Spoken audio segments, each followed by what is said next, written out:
Ever wondered how your data stays secure on the internet? Or how a computer knows when a file has been tampered with? The answer lies in a process known as hashing. Hashing is a method that uses a cryptographic algorithm to transform any arbitrary data input into a short, unique value. This value, known as a hash, is like a digital fingerprint for data. It's a way of assuring the integrity of information, making sure it hasn't been altered or tampered with. To understand hashing, imagine a digital blender. You put in a piece of information, and the blender mashes it up into a completely unrecognizable form. However, this form is unique to the original information. If you put the same data into the blender, you'll always get the same result. But if you change even a tiny bit of the original data, the result will be completely different. One of the most common hashing algorithms is called the Secure Hash Algorithm, or SHA, which was developed by the National Institute of Standards and Technology.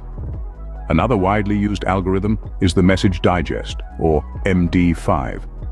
However, MD5 is known to have what's called collisions, which is when two different inputs produce the same hash value.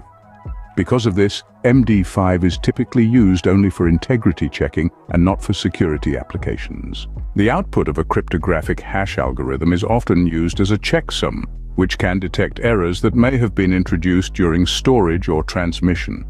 For instance, checksums values are often provided with malware reports.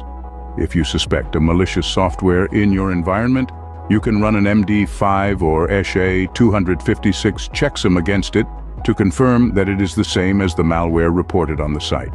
So to summarize, hashing is a process that transforms any data into a unique short value using a cryptographic algorithm.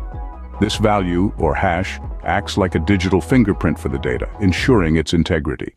The most common hashing algorithms are SHA and MD5, the latter of which is used primarily for integrity checking due to its susceptibility to collisions. And finally, the output of these algorithms can be used as a checksum to detect errors in data storage or transmission. By understanding how hashing works, we can better appreciate the intricate systems that keep our data secure.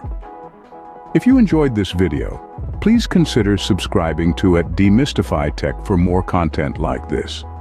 Stay curious and keep exploring the fascinating world of technology.